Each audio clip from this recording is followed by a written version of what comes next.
জারমা মহারাজ কি বলে দুটো জায়গা ছিল ইন্টারন্যাশনাল বর্ডারের উপরে, আমরা সেখান থেকে ক্রস করে পাকিস্তানের মধ্যে ঢুকে গেলাম।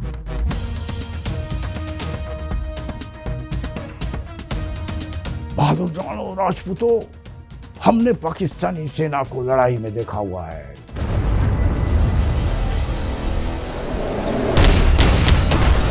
আমরা কিন্তু তখন পাকিস্তানের 20 কিলোমিটার ভেতরে। সিমিলারলি লাহোরের কলামও আমাদের পৌঁছে গিয়েছিল লাহোর এয়ারপোর্টে। পাকিস্তান একটা বিরাট, পাকিস্তানের আর্মি একটা এরকম মুভ করলো যে তারা যে করে হোক আল্লাহ স্টেশনকে রিক্যাপচার করবে।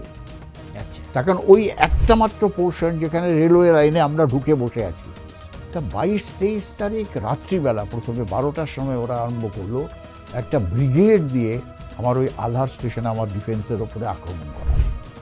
নারে তাকবীর, আল্লাহু আকবার। আর আমরা এখান থেকে চিৎকার, বল বজরং বলি কি জয়, হনুমান কি খুব প্যারে।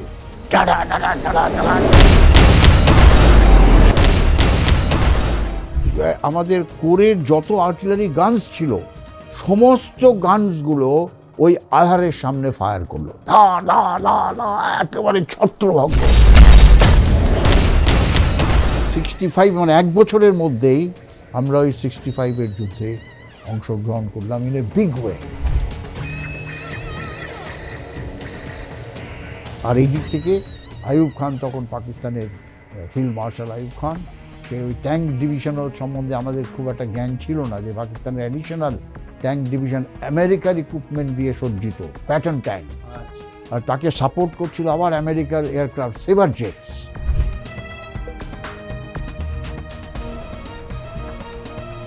খুব 4 ইঞ্চি তার height, very powerful prime minister. ওনার পারমিশন নিয়ে আমাদের এই শিয়ালকোট সেক্টরে পুরো আমরা ট্যাঙ্ক ডিভিশন, আমাদের 1 আর্মার ডিভিশন ছিল তখন, ফেমাস ট্যাঙ্ক ডিভিশন, হাতি বলা হতো তাদের, আর তার সঙ্গে 1 কোর ইনফেন্ট্রি, 3টে ডিভিশন আমাদের ঢুকিয়ে দেওয়া হলো কি তোমরা গিয়ে শিয়ালকোটকে থ্রেট করো, পাকিস্তানের বড় শহর।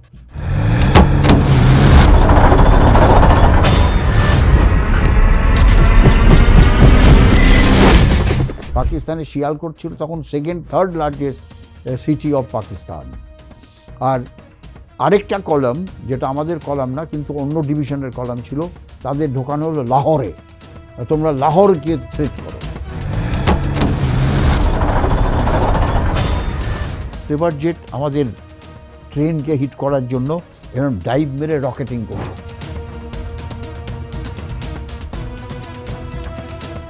একমাত্র বাঙালি অফিসার হিন্দু আমি দেখেছি পাকিস্তান আর্মির মধ্যে যে পরে বাংলাদেশ আর্মিতে চলে এসেছে। তো নেক্সট ডে গেলাম, পারভেজ মুশাররফকে 2 বটল ড্রাম, আমার সঙ্গে জন ছিল, আর ও একটা ব্যাগ দিল, তার মধ্যে পুরো ড্রাই ফ্রুটস। তারপর কথায় কথায় ও বলছে, captain Karim Mondal, I had a Bengali girlfriend.